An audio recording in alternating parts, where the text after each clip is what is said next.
இருக்கிற எல்லாருமே அந்த வார்த்தையை நம்ம சொல்லியிருப்போம். வாயை திறந்து இந்த வார்த்தையை சிறியோர்கள் முதல் பெரியோர்கள், வயோதிபர்கள் எல்லாரும் உச்சரித்த வார்த்தை இன்றைக்கு நம்ம தியானிக்க போகிறோம். என்ன வார்த்தை வாசிக்கலாமா? 1 ராஜாக்கள் 19:4 வாசித்து ஒரு ஜெபம் பண்ணி அந்த வசனத்தை தியானிப்போம். அவன் வனாந்தரத்தில் ஒரு நாள் பிரயாணம் போய் ஒரு சூரை செடியின் கீழ் உட்கார்ந்து தான் சாக வேண்டும் என்று கோரி, போதும் கர்த்தாவே, போதும் கர்த்தாவே, என் ஆத்துமாவை எடுத்துக்கொள்ளும், நான் என் பிதாக்களை பார்க்கிலும் நல்லவன் அல்ல என்று சொல்லி. எல்லாரும் அந்த வசனத்தின் மேல கை வைத்து நாம் ஒரு சிறிய ஜெபம் பண்ணுவோமா? இந்த வார்த்தையை பிரயோகிக்காம யாராவது வந்திருக்கிறீங்களா? நான் செத்தா நலமாயிருக்கும், ஏன் இன்னும் உயிரோடு இருக்கிறேன், தான் சாக வேண்டும் என்று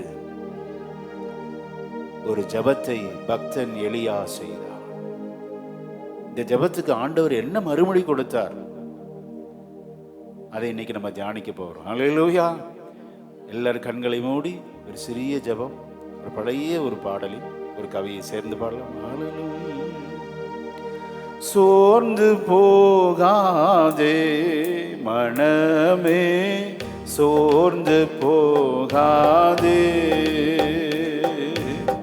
சோர்ந்து போகாதே மனமே, சோர்ந்து போகாதே. கண்டுனை அழைத்த தேவன் கைவிடுவாரோ, கண்டுனை அழைத்த தேவன் கைவிடுவாரோ. சோர்ந்து போகாதே மனமே, சோர்ந்து போகாதே. எங்களோடு பேசும் ஆண்டவரே, உங்க திருநாமம் மகிமைப்படட்டும். இயேசுவின் நாமத்தில் ஜெபிக்கிறோம் நல்ல பிதாவே, ஆமென். இந்த வார்த்தையை பயன்படுத்தாம யாரா இருந்தீங்கன்னா அல்லேலூயா சொல்லுங்க பார்ப்போம். எல்லாரும் பயன்படுத்தி இருக்கிறோம். போதும், என் வாழ்க்கை போதும், இனி நான் இருந்து என்ன செய்ய போறேன், இழப்புகள் என்ன, ஏமாற்றங்கள், தொடர்ந்து என் வாழ்க்கையில் ஏமாற்றங்கள், தொடர்ந்து நிந்தனைகள், காயப்படுத்துதல், இழப்புகள், எத்தனை எத்தனை. போதும் கர்த்தாவே,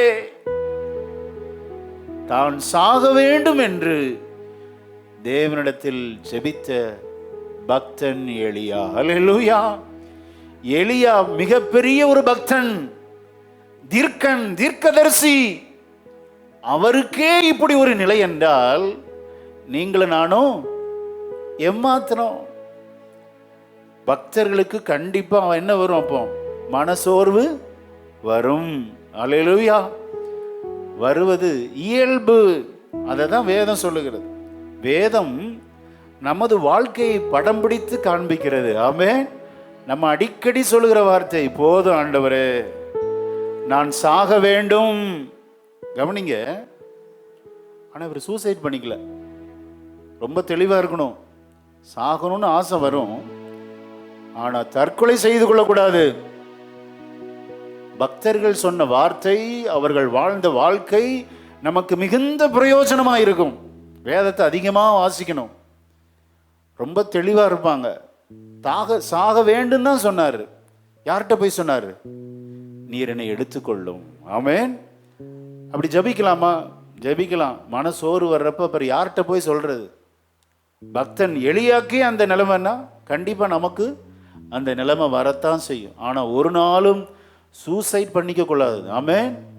தற்கொலை செய்து கொண்டால் அதல பாதாளம்தான், நேர பாதாளம்தான். பக்தன் யோனாவை கவனித்து பாருங்கள். ரொம்ப தெளிவா இருக்கிறாரு. என்னை தூக்கி கடல்ல சாகன்னு சொல்லும், குதிச்சு சாக வேண்டியதானே. தூக்கி போட்ட என்ன அர்த்தம்? நீங்க கொண்டீங்க, நானா விழுந்தா அது தற்கொலை. எப்படி தெளிவா இருக்காங்க பாரு. இவர் எலியா பெரிய பக்தன். தற்கொலை செய்யலை, ஆனால் சொல்றாரு நான் சாக வேண்டும் அப்படிங்கிறார். அப்போ தேவ ஜனமாகி நீங்களும் நானும் தெளிந்த புத்தி உள்ளவர்களாக இருக்க வேண்டும். இந்த வார்த்தை நமக்குள்ளேருந்து வருமா? வரும். அடிக்கடி வந்து எட்டி பார்க்கும். நான் வாழ்ந்து என்ன பிரயோஜனம்? யாருக்காக வாழ்கிறேன்? என்னால் என்ன பிரயோஜனம்? இப்படி பலவிதமான கேள்விகள் நமக்குள்ளே எழும்பி கொண்டிருக்கும். இதனுடைய பின்னணியை கவனித்தால் நான், என், தான் இப்படி தான் இருக்கும். நாம் சாகலாம் அப்படிலாம் சொல்ல மாட்டாங்க. ஃபுல்லாக பார்த்தீங்கன்னா சுயம், செல்ஃப் தான் ரொம்ப அதிகமாக இருக்கிற இடம். அப்படின்னா இந்த வார்த்தை தான் சாக வேண்டும், நான் என் பிதாக்களை பார்க்கிலும் நல்லவன் அல்ல, என் ஆத்துமாவை எடுத்துக்கொள்ளும். ஃபுல்லா செல்ஃப், சுயத்தை மையமாகவே வைத்து பேசப்படுகிற வார்த்தை. சில நேரத்தில் நம்முடைய இருதயத்தில் இந்த பொல்லாத சுபாவம் வரும். எப்படின்னா, நீ பாரு இவ்வளோ மோசமாக இருக்கிற, நீ முந்திலாம் எப்படி இருந்த, இப்போ பாரு உன் ஹெல்த் எவ்வளோ மோசமாயிருச்சு, உன் குடும்பத்தை பாரு. இப்படியே தன்னையே பார்க்க வைப்பது இந்த மனசோர்வு என்ற பொல்லாத சுபாவம். அல்லேலூயா. இந்த பொல்லாத சுபாவம் நமக்குள்ள இருந்துச்சுன்னா நம்மால் வாழ முடியாது. நம்ம நினைக்கிறோம் பாவம் மட்டும்தான் தேவனை விட்டு பிரிக்கும், பாவம் தேவனை விட்டு பிரிக்கும். ஆனால் இந்த பொல்லாத சுபாவம் இருக்கு பாருங்க, இது தேவன் இடத்திலே கொண்டு போகாது, தேவன் பக்கத்திலே கொண்டு போகாது. ஆண்டவரை தேடி என்ன பிரயோஜனம்? உனக்கு ஏதாவது நடந்துச்சா? இப்படி தான் மனசில் கேள்வி வந்துக்கிட்டே இருக்கும். கவனிங்க, சுயத்தை மையமாக வைத்து நாம் வாழக்கூடாது. அல்லேலூயா. நம்முடைய வாழ்க்கையிலே கர்த்தரை மையமாக வைத்து வாழ வேண்டும். அல்லேலூயா. ஆமென். இவர் சொல்றாரு, ஆண்டவர் கேட்கிறாரு, எலியாவே உனக்கு இங்கே என்ன வேலை? What are you doing here? என்ன வேலைங்கிறார் ஆண்டவர். அப்போ சொல்றாரு, நான் ஒருவன் மாத்திரம்தான் மீந்திருக்கிறேன், எல்லாரும் ஆமேன் எனக்கு எதிராய் நிற்கிறார்கள். ஆமேன். நான் ஏற்கனவே சொன்னேன், சுயத்தை மையமாக வைத்து வாழ்ந்தால் நம்முடைய மனதில் அடிக்கடி வருகிற குழப்பம் என்ன அப்படின்னா, நீ முந்தி மாதிரி இல்லை, உன்னுடைய வாழ்க்கை சரிவை நோக்கி போய்கொண்டிருக்கிறது, உன்னுடைய ஆசீர்வாதம் எங்கே போச்சு, உன்னுடைய உடல் நலம் சரியில்லை, நல்ல வேலை இல்லை, உனக்கு நல்ல படிப்பு இல்லை, இப்படி உங்களை நீங்களே ஆராய்ந்து வாழ்கிற வாழ்க்கை ரொம்ப ஆபத்தானது. தேவஜனம் கவனமாக இருக்க வேண்டும். இந்த பொல்லாத குணம் இருந்துச்சுன்னா அது நம்மை வாழ்க்கையில் முன்னேறவே விடாது. அல்லேலூயா. என்ன இருக்குதா இன்னைக்கு உங்களுக்கு? இன்னைக்கு ஆண்டவர் அந்த குணத்தை வெளியே தூக்கி எறின்னு சொல்றாரு. ஆமென். நம்ம நினைக்கிறோம் பாவம் மட்டும்தான். இந்த பொல்லாத குணத்துக்கு ஒரு பெயர் வைக்கலாம். என்ன? சுய பரிதாபம். நம்மை நாமே அனுதாபம் தேடிக்கொள்வது. என்னை விசாரிக்க யாரும் இல்லை, என்னை யார் பக்கத்தில் வந்து விசாரிக்க, எனக்கு 4 வார்த்தை பேசுறதுக்கு ஆதரவாக யாரும் இல்லை, இப்படி தன்னையே மையமாக வைத்து வாழ்கிற வாழ்க்கை சுய பரிதாபம். பரிதாபத்திலே முடிஞ்சிடும். இந்த பொல்லாத சுபாவம் நம்ம இருதயத்தில் இருந்துச்சுன்னா நம்ம வாழவே முடியாது, நம்மை கெடுத்து அழித்து விடும். சுயத்தையே ஃபோக்கஸ் பண்ணும். உன் வாழ்க்கை எப்படி போயிட்டு இருக்கு பாரு, டேஞ்சராக இருக்கு. எல்லாருக்கும் வேலை இருக்கு, உனக்கு வேலை இல்லை. உங்களையே பார்க்க வைக்கும் ஒரு பொல்லாத சுபாவம் தான் செல்ஃப் பிட்டி, சுய பரிதாபம். ஆமென். இந்த பரிதாபம் ரொம்ப அதிகமானனால சொல்றாரு எலியா, ஆமென், தான் சாக வேண்டும். நான் இருந்து என்ன பிரயோஜனம்? இந்த சுய பரிதாபம் என்ன செய்யும் அப்படின்னா, தனக்காக வருத்தப்பட வேண்டும் என்று நம்மை தூண்டிவிடும். அதாங்க இந்த சுய பரிதாபத்தின் பொல்லாத தன்மை. நமக்காக பரிதாபப்பட வைக்கும் மட்டுமல்ல, தூண்டிவிடும். நீ இப்படி முட்டாளா இருக்கிற, உன்னை யார் விசாரிக்கிறா? உன் ஹெல்த் பாரு போயிட்டே இருக்கு, அதல பாதாளத்தில் போகுது. இந்த கொஞ்சம் சம்பளத்தை வச்சு நீ ஆகாதவன், நீ உருப்படாதவன், உன் வாழ்க்கையில எல்லாமே தோல்விதான் என்று தனக்காக வருத்தப்பட வேண்டும் என்று உன்னை தூண்டி விடுவது இந்த சுய பரிதாபம். அடியான் விசுவாசிக்கிற இந்த தேவ செய்தி முடிவதற்குள்ள உங்களுக்குள் இருக்கிற அந்த பொல்லாத பாம்பு வெளியே போகும். கர்த்தருடைய வார்த்தை அதை செய்யும். நீங்கள் சுத்தமாவீர்கள், நீங்கள் ஜெயமுள்ள வாழ்க்கை வாழ்வீர்கள். ஹல்லேலூயா. எல்லாம் சேர்ந்து. ஏன் பொல்லாத சுபாவம்னு சொன்னேன்னா, யார்கிட்டையும் பக்கத்துல போய் சேர விடாது. உனக்கு நடந்த மாதிரி உலகத்துல யாருக்குமே நடக்கலன்னு ஒரு முடிவு கட்டிரும் இந்த குணம். எனக்கு மட்டும் ஏன் இப்படி ஒரு கேள்வி, பெரிய கேள்வி கேட்க வைக்கும். ஏங்க உலகத்துல யாருக்குமே ஆக்சிடென்ட் நடக்கலையா? யாருக்குமே காய்ச்சல் வரலையா? யாருக்குமே இழப்பு இல்லையா? வேலை இல்லாமல் எவ்வளோ பேர் இருக்கிறாங்க. கர்த்தர் நடத்தலையா? போஷிக்கலையா? உடுத்து வைக்கலையா? பாதுகாக்கலையா? ஆனால் இந்த சுபாவம் என்ன சொல்லணும் அப்படின்னா, உனக்கு மட்டும் ஏன் இப்படி நடக்குது? உன்னைத்தான் எல்லாரும் பகைக்கிறார்கள். ஆகவே தான் சொன்னேன், தன்மேல் அனுதாபப்படும்படி நம்மை தூண்டி விடுகிற பொல்லாத சுபாவம். அல்லேலூயா, ஆமென். இந்த சுபாவத்தை எப்படி நம்ம கண்டுபிடிக்கலாம்னா, அவ்வளோ சீக்கிரம் கண்டுபிடிக்க முடியாது. உள்ளே ஒளிஞ்சிக்கிட்டே இருக்கும். இதுக்கு ஒரு பெனிஃபிட் இருக்குது. இதுக்கு ஒரு, ஏன்னா இந்த சும்மா பெனிஃபிட் இல்லாமல் ஒரு ஆதாயம் இல்லாத குணம் நம்ம வச்சுருக்க மாட்டோம். என்ன குணம் இந்த பெனிஃபிட் அப்படின்னா, அப்படி என்னாச்சு இப்படின்னு அந்த முக வாடல் பக்கத்தில் இருக்கவங்களாம் கேட்க வச்சிரும். எங்கே போனீங்க, ரொம்ப நாள் உங்களை காணமே, இப்படிலாம் கேட்க வச்சு பிறர் உங்களை விசாரிக்க வச்சு அதில் ஒரு சுகம். பார்த்தீங்களா, மனசில் ஒரு சந்தோஷம். பார்த்தியா இப்படி நீ சோர்ந்து இருந்தனால எத்தனை பேர் வந்து உன்னை விசாரிச்சாங்க, எவ்வளோ பேர் உன்னை என்கரேஜ் பண்ணாங்க. அப்புறம் என்ன சொல்ல வைக்கணும் அப்படின்னு, நீங்கள் சும்மா இருங்க, நாங்களே உங்களுக்காக எல்லாம் செஞ்சு கொடுக்குறோம், நீங்கள் அமைதியாக மட்டும் இருந்தால் போதும், நீங்கள் எதுவுமே செய்யாதீங்க அப்படின்னு சொல்லி இவங்களை சோம்பேறி ஆக்கி மற்றவருடைய இவரையும் கெடுத்து மற்றவர்களையும் கெடுக்க வைக்கும் பொல்லாத சுபாவம். அல்லேலூயா. இந்த அனுதாபத்தினால சில நன்மைகளை பெறலாம், உண்மைதான், இல்லைன்னு சொல்லலை. என்ன பாஸ்டர் நீங்களே டிப்ஸ் கொடுக்குறீங்க, ஆனால் நீங்கள் கடைசி வர உங்களுக்கு ஒரு நல்ல வாழ்க்கை இருக்குன்னு தெரியாமலே போயிடும். கடைசி வர இந்த அனுதாபத்தோடே வாழ்ந்து சிலரையும் உதவ வைப்பீங்க, அந்த உதவியோடு முடிஞ்சிருமே ஒழிய தேவனிடத்திலிருந்து உனக்கு ஒரு ஒத்தாசை வராது. அல்லேலூயா. ஏனென்றால் நீ மனிதனை நம்பி பிழைக்கிறாய். கர்த்தர் எங்க உதவி செய்ய மாட்டார் ஆண்டவர். உன் சுய அனுதாபத்தினால சுய பரிதாபத்தினால அநேகரை பக்கத்தில் வச்சுக்கிறியே, கர்த்தரிடத்திலிருந்து ஒத்தாசை வருமா? வராது. நாசியில் சுவாசம் உள்ள மனுஷனை நம்பாதே, அவன் ஜீவன் பிரியும். அவர்களெல்லாம் இழக்கும் போது நீ அறிந்து கொள்வாய், ஓ கர்த்தரை விட்டுட்டனே. அல்லேலூயா. சிலர் கேட்கலாம், பாஸ்டருக்கு மனுஷரே வேண்டாம்னு நினைக்கிறீங்களா? மனுஷர் வேணும், உதவி வேணும், நண்பர்கள் உறவுகள் எல்லாம் வேணும். ஆனால் இருதயத்தின் ஆழத்தில் ஒருவரையும் சார்ந்து வாழக்கூடாது. அல்லேலூயா. கர்த்தரை நம்புகிறவனோ செழிப்பான். இருதயத்தில் இப்படிப்பட்ட எண்ணம் எப்போ வரும் அப்படின்னா, இதை எப்படி நம்ம கண்டுபிடிக்கிறது? டாக்டர்கிட்ட போனால் கண்டுபிடிக்க முடியுமா? வேற யாராவது கண்டுபிடிப்பாங்களா இந்த சுபாவத்தை அப்படின்னா, ஒரு கேள்வி அடிக்கடி வரும், அப்போ கண்டுபிடிச்சுக்கலாம். அப்பாலே போ சாத்தானேன்னு சொல்லி இந்த சுய பரிதாபத்தை விரட்டினீர்கள் என்றால் உங்கள் வாழ்க்கை ஒரு ஜெயமுள்ள வாழ்க்கையா இருக்கும். விசுவாசிக்கிறீங்களா? என்ன கேள்வி வரும்? எனக்கு மட்டும் ஏன்?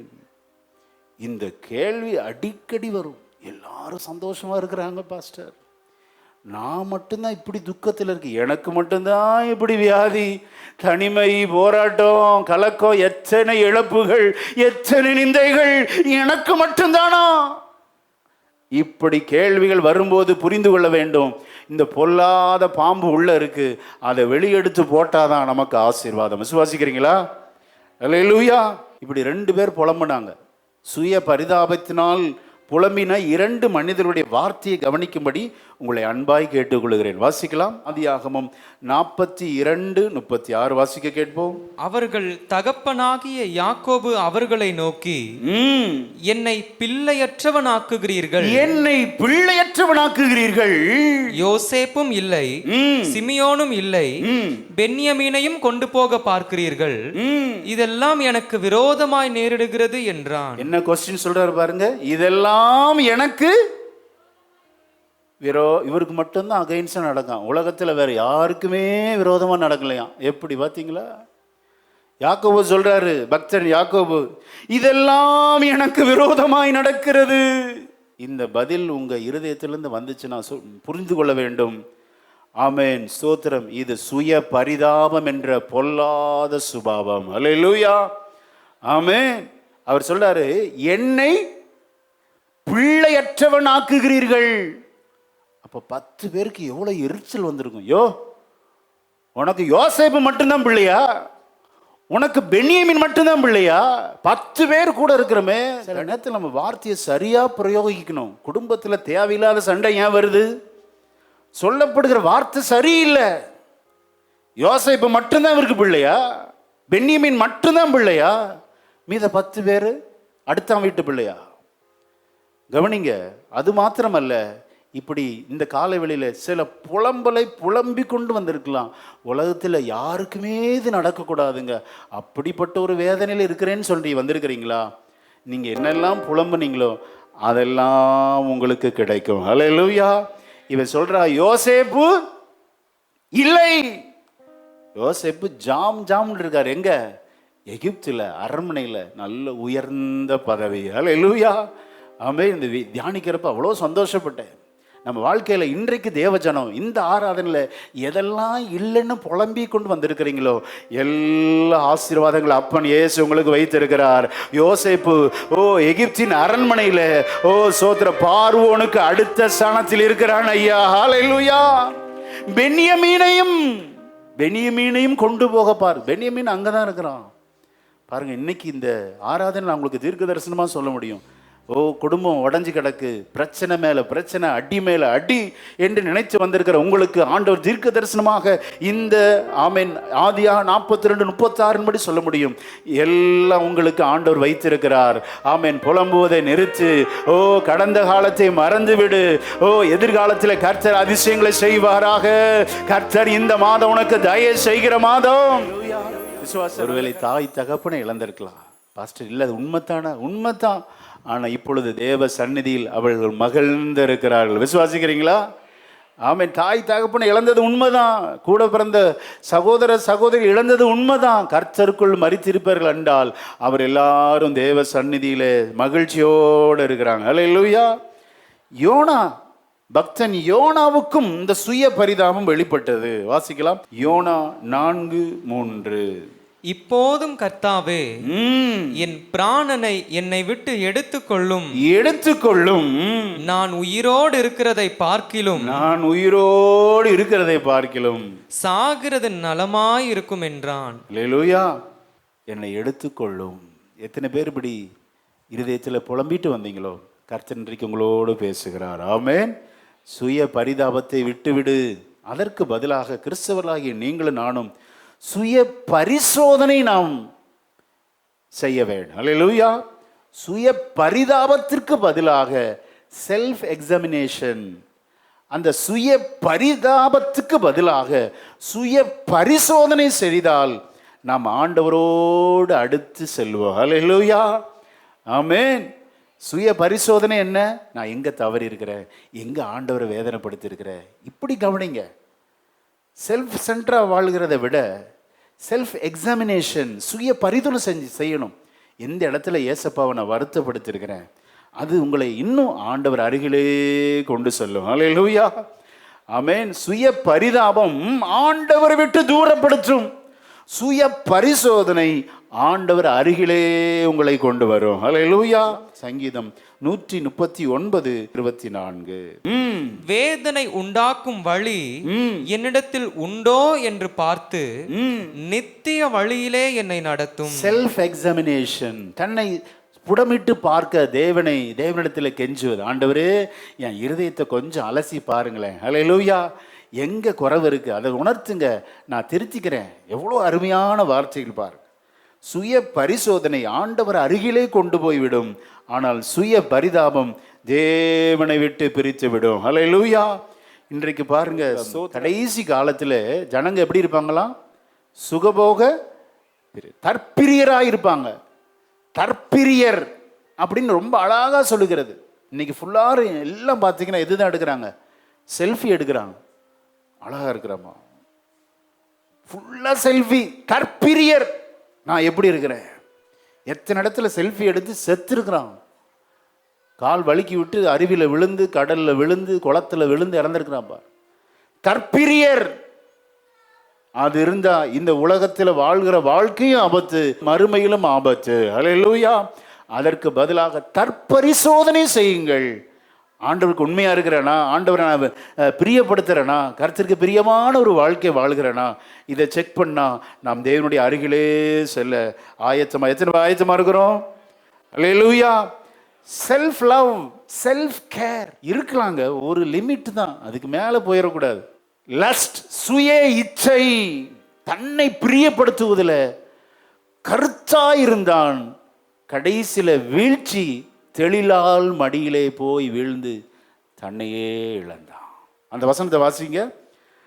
சோத்திரம். சிம்சோனை வீழ்த்தியது சுய இச்சை.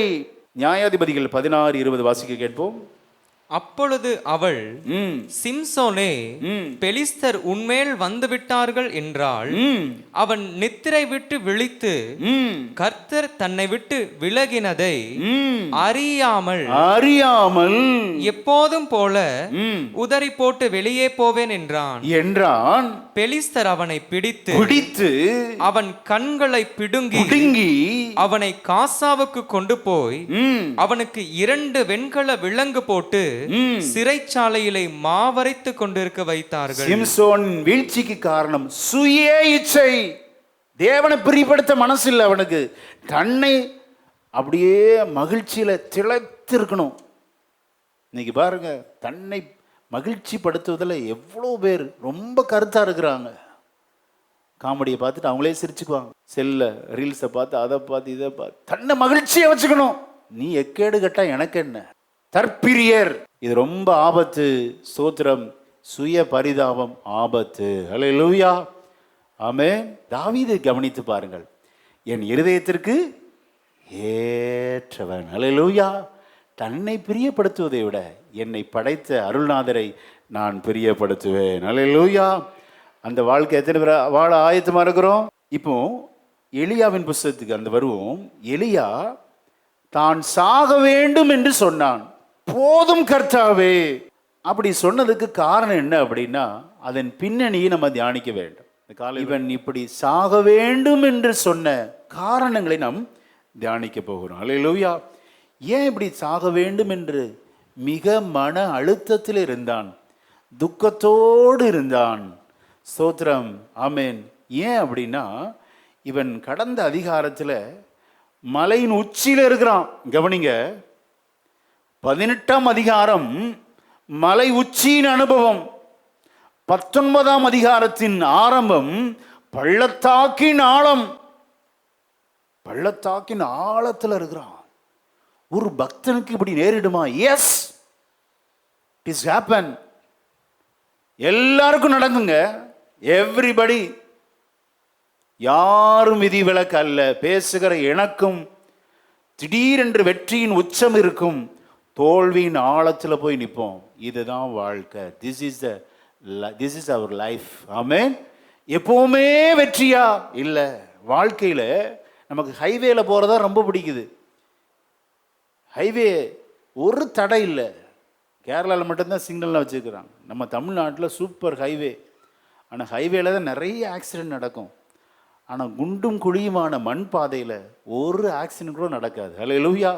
நிறுத்தி நிதானமாக. ஏன்னா திடீர்னு ஒரு பள்ளம் வருது, திடீர்னு ஒரு ஏற்றம் வருது. அப்படியே சோத்திரம் ஸ்மூத்தானது கிடையாது. அப்போ மெதுவாக தான் ஓட்டுவோம். நம்முடைய வாழ்க்கையில் ஆக்சிடெண்ட், விபத்து வரக்கூடாதா? நம்முடைய வாழ்க்கை நிதானமாக போகணுமா? கண்டிப்பாக பள்ளங்கள் மேடுகள் இருந்தால் தான் நமக்கு ஆசீர்வாதம். ஆமென். பக்தன் எலியாவை கவனித்து பாருங்கள். முந்தின நாளிலே மலையின் உச்சியிலே கொக்கரிக்கிறார். கர்த்தரே தேவன் என்று சொல்லி ஆகில சமஸ்த இஸ்ரவேலையும் அறிக்கை செய்ய வைக்கிறார். என்னை கேட்டருளும் ஆண்டவரே என்று ஊக்கமான கருத்தான ஜபத்தினாலே கர்த்தர் வானத்திலிருந்து அக்கினியை பொழிய செய்தார். வானத்திலிருந்து தண்ணீரை கொடுத்தார். விளைவு சமஸ்த இஸ்ரவேலும் கோரசா சொல்றாங்க, கர்த்தரே தேவன். அல்லேலூயா. 18ஆம் அதிகாரம் மலையின் உச்சி, வெற்றியின் உச்சியில இருக்கிறாரு. 19ஆம் அதிகாரம் ஆரம்பிச்ச உடனே பார்த்தீங்கன்னா ஒரு கொலை மிரட்டல்.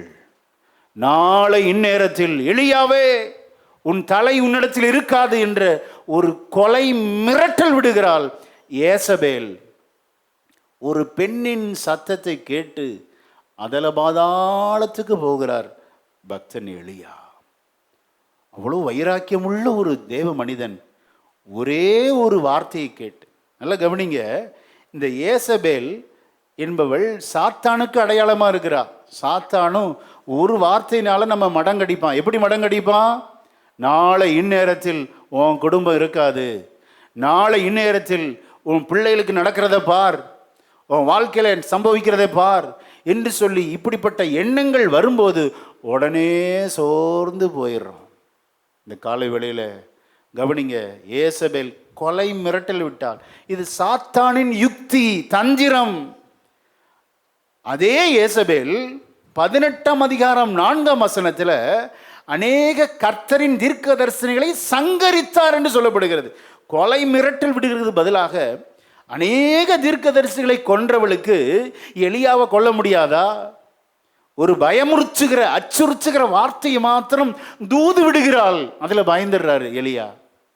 இதே ஏசபேல் செய்தே காண்பிக்கிறாள். நாபாத்தை ஒரு கடிதாசி மூலம் எழுதி அவனுடைய அந்த திராட்சை ஆலை தோட்டத்தை அபகரிக்க ஆளை அனுப்பி கொலை செய்கிறாள். இதே ஏசபேல் 21ஆம் அதிகாரம் 14ஆம் வசனம். இப்படி கொலை செய்தவளுக்கு எலியாவை கொலை செய்ய தெரியாதா? இது சாத்தானின் தந்திரம். தேவ ஜனம் ஜாக்கிரதையா இருக்கணும். அநேக மிரட்டல் வரும். ஆமேன். உங்க வாழ்க்கையில சிலர் உங்களை மிரட்டி இருக்கலாம், பயப்படாதீங்க. அந்த மிரட்டலுக்கு அஞ்சி அதல பாதாளத்தில் போய் படுத்து கொள்ளாதீங்க. நான் சாக வேண்டும், நான் இருந்து என்ன பிரயோஜனம் அப்படின்னு சொல்லாதீங்க. மன அழுத்தத்துக்குள் போகாதீர்கள், மன சோர்வுக்குள் போகாதீர்கள். கர்த்தர் இன்றைக்கு உங்களோடு பேசி கொண்டிருக்கிறார். அல்லேலூயா. விசுவாசிக்கிறீங்களா? ஆமேன். இந்த ஏசபேலின் சத்தத்தை கேட்ட உடனே இந்த எலியா பக்தன் ஸ்தோத்திரம் இஸ்ரேல் என்ற இடத்தில் இருந்து ஆமேன் அந்த ஆகாபின் அவனுடைய அதிகாரத்துக்கு உட்பட்ட எல்லையை கடந்து ஓடி போகிறான். 1 ராஜாக்கள் 19:3 வாசிக்க கேட்போம். அவனுக்கு அது தெரிந்தபோது எழுந்து தன் பிராணனை காக்க யூதாவை சேர்ந்த பெயர்செபாவுக்கு புறப்பட்டு போய் தன் வேலைக்காரனை அங்கே நிறுத்திவிட்டான். கவனிங்க, இந்த சுய பரிதாபம் நமக்குள்ள வரும்போது, மன சோர்வு வரும்போது, யாரும் நம்ம பக்கத்தில் இருக்கக்கூடாதுன்னு விரும்புகிறோம். தனிமையை நம்ம வாஞ்சிக்கிறோம். தனிமை ரொம்ப கொடுமைங்க. நாமே நம்மை தனிமைப்படுத்தி கொண்டால் சில அழுத்தமான முடிவெடுப்பதற்கு, சில ஆழமான முடிவெடுப்பதற்கு சில தனிமைப்படுத்திக் கொள்வாங்க. ஒரு லிமிட், ஒரு எல்லைக்குள் இருந்தால் ஆசீர்வாதம். தனிமை ரொம்ப நாள் ஆகும்போது தான் அது ஒரு ரொம்ப டேஞ்சர். ஒரு லிமிட் தான், அதுக்கு மேலே தனிமையாக இருந்தால் ஒரு விரக்தி ஆகிரும், மன அழுத்தம், சோர்வு வந்துவிடும். இங்கே பக்தன் வேலைக்காரனை நிறுத்தி விடுகிறான். நிறுத்திவிட்டு 4ஆம் வசனத்தை வாசிக்கலாம்.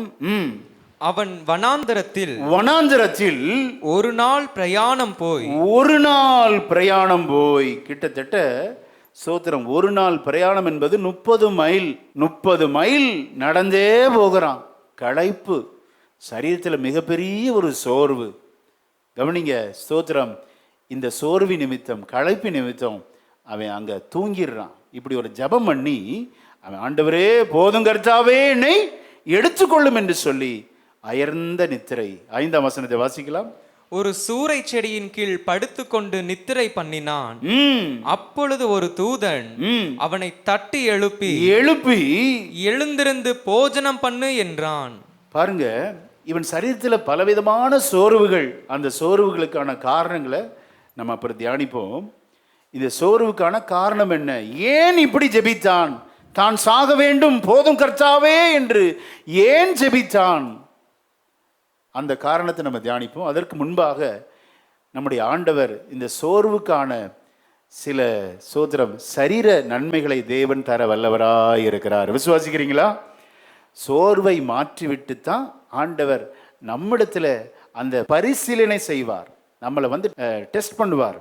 இவனுக்கான சோர்வுக்கான அந்த சோத்திரம் காரியத்தை ஆண்டவர் செய்கிறதை பார்க்கிறோம். தூதன் வந்து அவனை தட்டி எழுப்பி எழுந்திருந்து போஜனம் பண்ணு என்றான். அல்லேலூயா.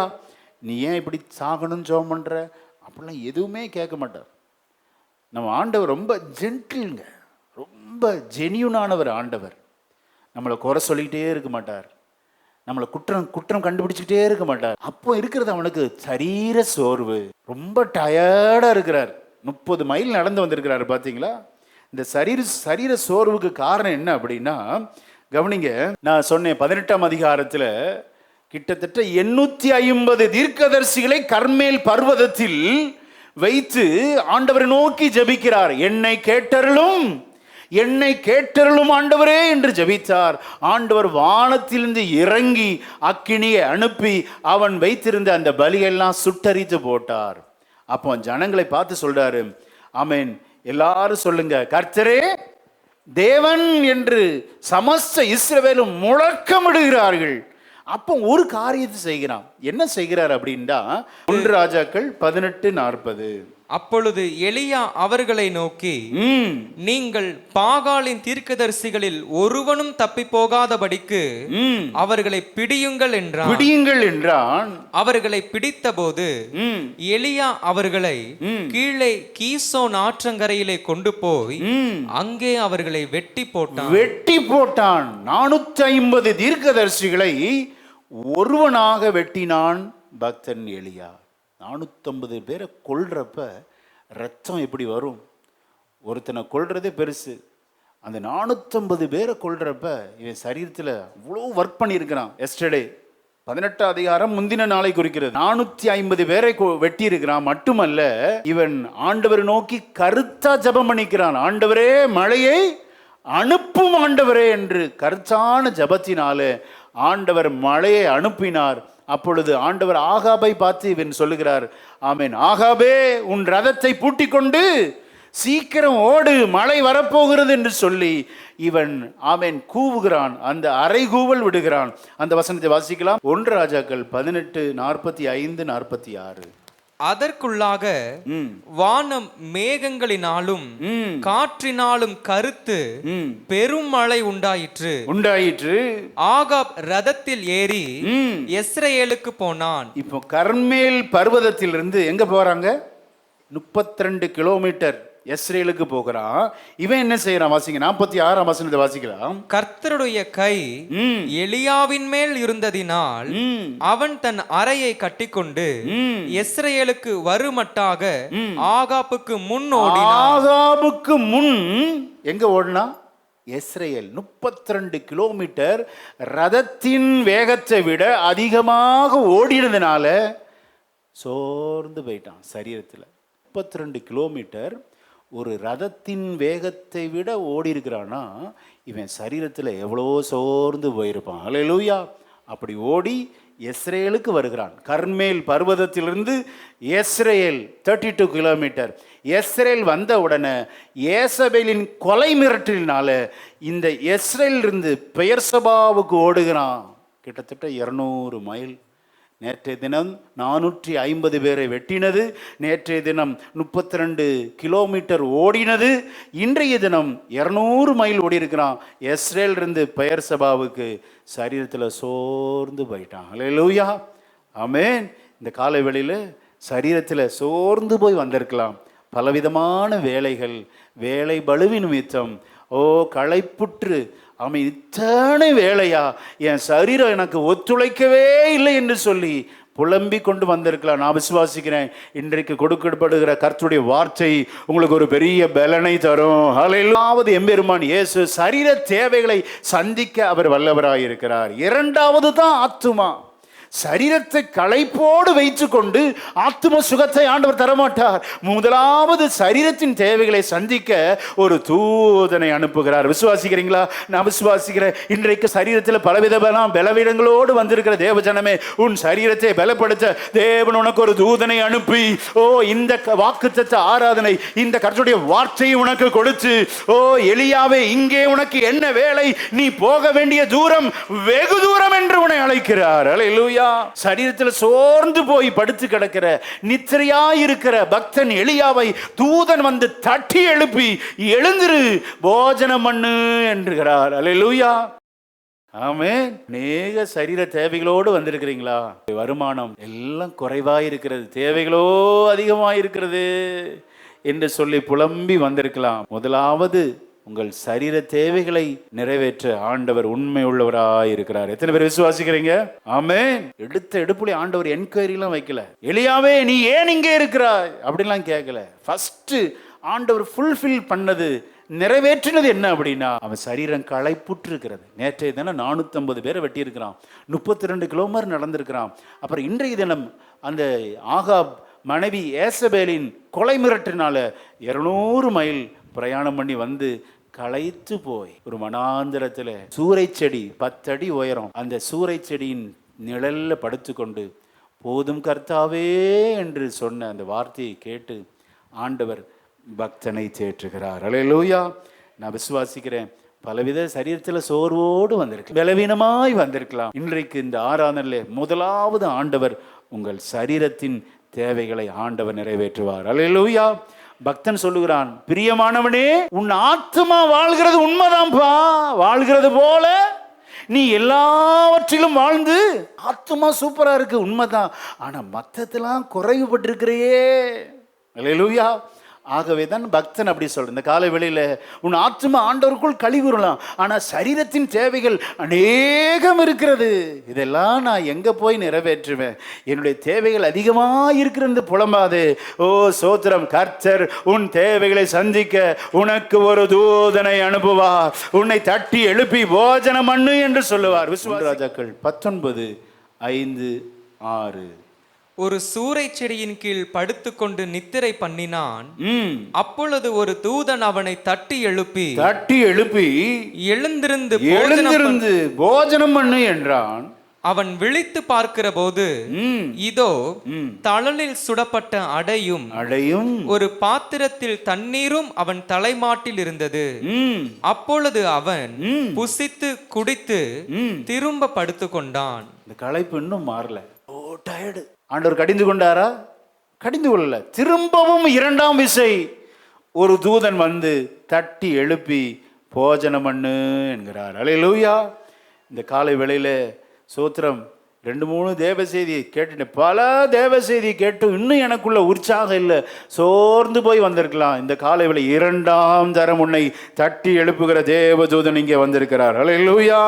நீ போஜனம் பண்ணு. போக வேண்டிய தூரம் வெகு தூரம். இன்றைக்கு உன் வாழ்க்கை முடிவுக்கு அல்ல, உன் வாழ்க்கை வாழ்வதற்காக உனக்கு இன்னொரு பெரிய நல்ல எதிர்காலத்தை வைத்திருக்கிறார். நீ போக வேண்டிய தூரம் வெகு தூரம். இன்னும் உனக்கு கடமைகள் இருக்கிறது, பொறுப்புகள் இருக்கிறது, ஊழியம் இருக்கிறது. அதையெல்லாம் நிறைவேற்றி தீருமட்டும் உன் தேவனாய கர்த்தர் உன்னை கைவிட மாட்டார், உன்னை விட்டு விலக மாட்டார். ஓ, உன்னை கடைசி வரை நடத்துவார். நான் உனக்கு சொன்னதை செய்யும் அளவும் நான் உன்னை கைவிடுவதில்லை. நல்ல கரங்களை தட்டி ஓ கர்த்தருக்கு மகிமை செலுத்து. நீ போக வேண்டிய தூரம் வெகு தூரம். உன் வாழ்க்கை வாழ்வதற்கு, முடிந்து போவதற்கு அல்ல, சாவதற்கு உன்னை ஆண்டவர் படைக்கல. அல்லேலூயா. பயப்படாதே, நீ வாழ்வதற்கு ஓ கர்த்தருக்கு பெரிய திட்டம் உண்டு. விசுவாசிக்கிறீங்களா? அடிக்கடி நான் இந்த கேள்வி கேட்பேன், ஆண்டவரே எதற்காக என்னை உயிரோடு வைத்திருக்கிறீரோ அந்த நோக்கத்தை நீர் நிறைவேற்றும். அல்லேலூயா. அற்புதமான ஜெபத்தை நீங்களும் செய்யுங்க. அந்த நோக்கம் நிறைவேறினா போதும், எல்லாம் நடக்கும். அல்லேலூயா. இப்போ ஆண்டவர் இவனை பார்த்து ஒரு கேள்வி கேட்கிறார். என்ன கேள்வி? அந்த கேள்வி இந்த காலை வேளையில திருச்சபையை பார்த்தும் கேட்கிறார். வாசிங்க, ஸ்தோத்திரம் 9ஆம் வசனத்தை வாசிக்கலாம்.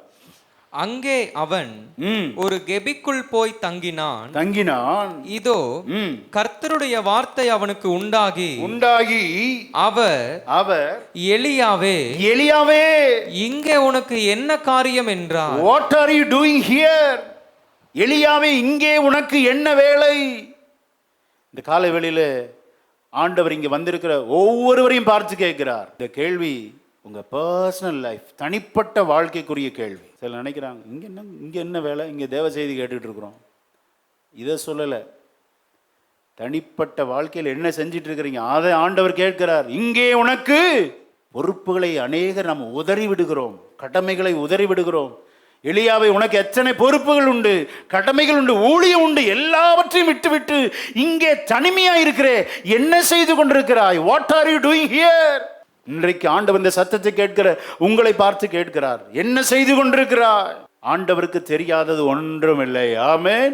ஒரு கெபியிலே போய் ஒளிந்திருக்கிறான். அப்ப அவன் சொல்ற வார்த்தையை கவனிங்க, நான் ஒருவன் மாத்திரம். அல்லேலூயா. 2 தடவை அந்த வார்த்தையை சொல்றேன், சுருக்கமா சொல்லி முடிக்கிறேன். 2 விசை அதே வசனம் ரிப்பீட் ஆகுது. மனது ஃபுல்லா அதுதாங்க இருக்கு. உனக்கு மன சோர்வு, மன அழுத்தம், மிகுந்த துக்கம்.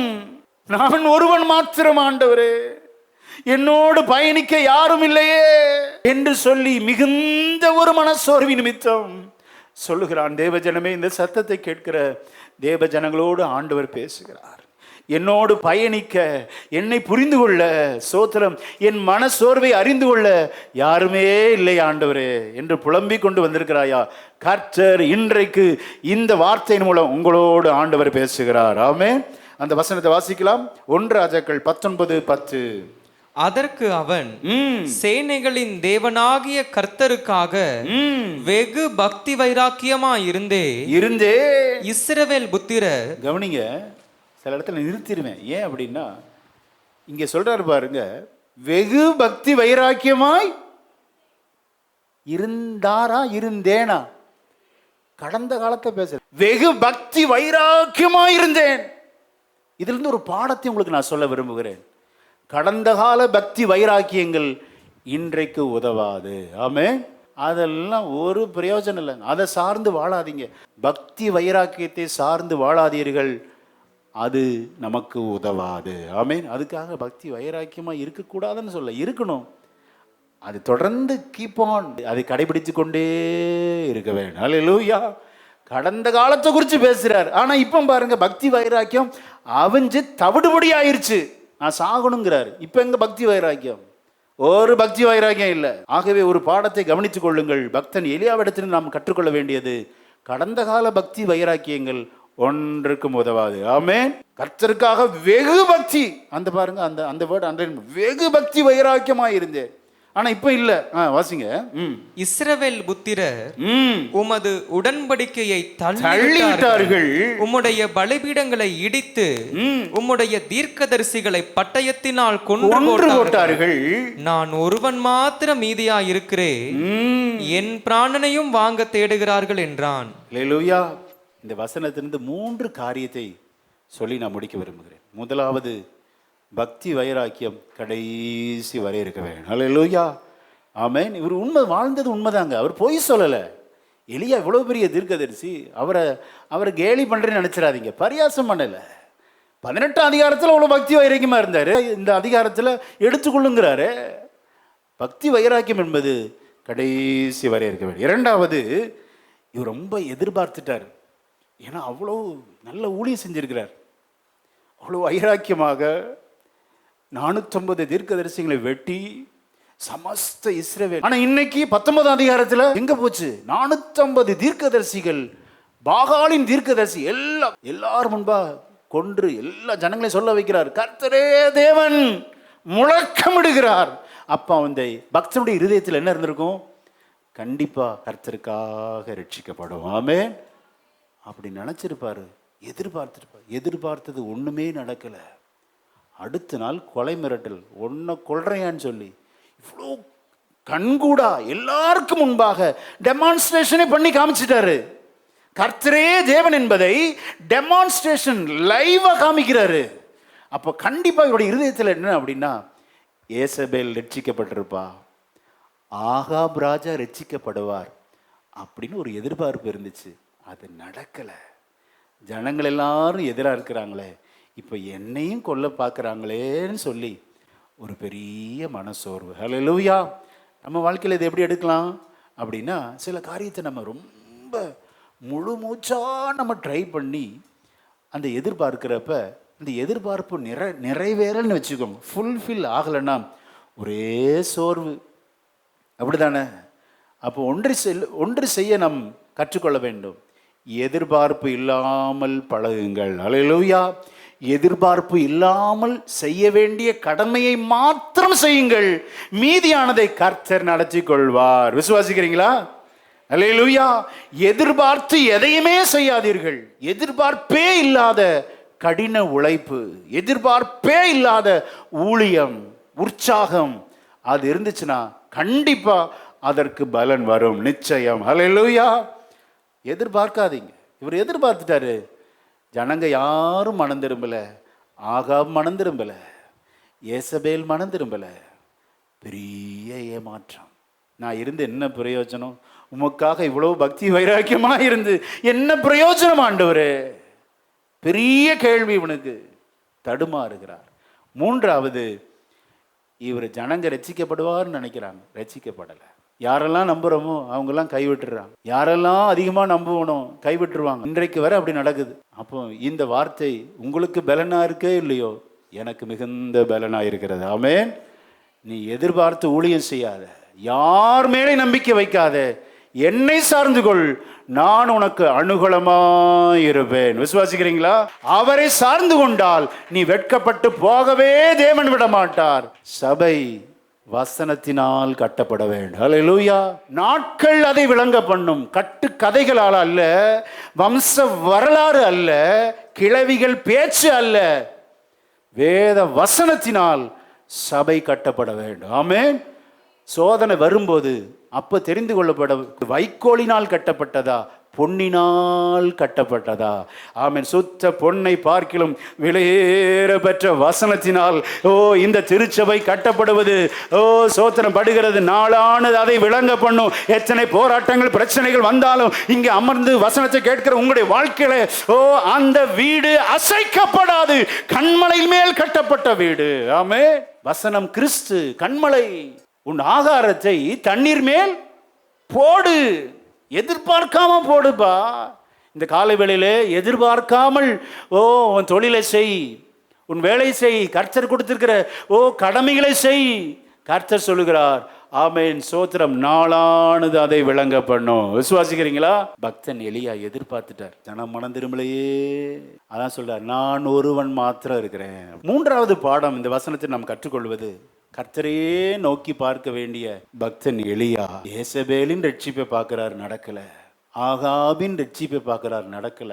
சமஸ்த இஸ்ரவேலும் ஏதாவது ஒரு மாற்ற வருமானம் மாறவே இல்லை. விரக்தி ஆயிட்டாரு.